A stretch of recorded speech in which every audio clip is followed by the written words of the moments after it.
Hello, എല്ലാവർക്കും പുതിയൊരു വീഡിയോയിലേക്ക് സ്വാഗതം. ഇന്ന് ഞാൻ നിങ്ങളോട് പറയാൻ ആഗ്രഹിക്കുന്നത് ഒരു ഹൊറർ ചിത്രത്തെ കുറിച്ചാണ്. അപ്പോൾ വീഡിയോയിലേക്ക് കിടക്കുന്നതിന് മുമ്പ് ചാനൽ ആദ്യമായിട്ടാണ് കാണുന്നതെങ്കിൽ സബ്സ്ക്രൈബ് ചെയ്യാനും കൂടെ കാണുന്ന ബെല്ലൈക്കൺ പ്രസ് ചെയ്ത് ഓൾ എന്ന ഓപ്ഷൻ അമർത്താനും മറക്കല്ലേ. ഡേവിഡ് യാനോവസ്കി സംവിധാനം ചെയ്ത ഈ ചിത്രം ജെയിംസ് ഗണ്ണിന്റെ പ്രൊഡക്ഷനിൽ ഇറങ്ങിയ American science fiction super hero horror സിനിമയാണ്. ബ്രൈറ്റ് ബേർഡ് സൂപ്പർമാൻ എന്ന കഥാപാത്രത്തിന്റെ കഥയെ ചില മാറ്റങ്ങൾ വരുത്തി അവതരിപ്പിച്ച ഒരു ചിത്രം. കഥയിലേക്ക് വരാം.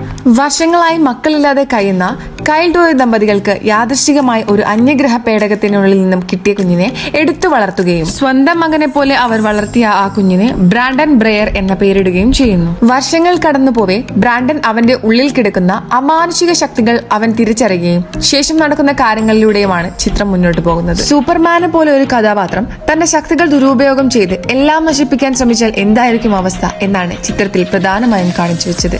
ഹോംലാൻഡർ, ഒമ്നിമാൻ പോലുള്ള കഥാപാത്രങ്ങളോടെല്ലാം ഉപമിക്കാവുന്ന ഒരു കഥാപാത്രമാണ് ബ്രാൻഡൻ. സാധാരണയായി കണ്ടുവരുന്ന ഹൊറർ ചിത്രങ്ങളെയുള്ള ക്ലീശ രംഗങ്ങൾ ഒഴിവാക്കി വളരെ ത്രില്ലിംഗ് ആയാണ് ചിത്രം മുന്നോട്ട് പോയത്. ചിത്രത്തിലെ VFX രംഗങ്ങളും ചില ഭാഗങ്ങളിലെ വയലൻസ് നിറഞ്ഞ രംഗങ്ങളും ഹൊറർ എലമെന്റ്സ് എല്ലാം വളരെ നന്നായിരുന്നു. ഒരുപാട് ചോദ്യങ്ങൾ അവശേഷിപ്പിച്ചുകൊണ്ടാണ് ചിത്രം അവസാനിക്കുന്നത്. അതിനുള്ള ഉത്തരം എന്ന നിലയിൽ രണ്ടാം ഭാഗം എടുക്കാത്തത് ഒരു നിരാശയായി പോയി എന്നും തോന്നിയിട്ടുണ്ട്. ഹൊറർ, സൂപ്പർ ഹീറോ ചിത്രങ്ങൾ എന്നിവ ഇഷ്ടപ്പെടുന്നവർക്ക് ഒന്ന് പരീക്ഷിച്ചു നോക്കാവുന്ന ഒരു ചിത്രം തന്നെയാണിത്. ഇതുപോലുള്ള കൂടുതൽ വീഡിയോ കാണുന്നതിനായി ചാനൽ സബ്സ്ക്രൈബ് ചെയ്യുക.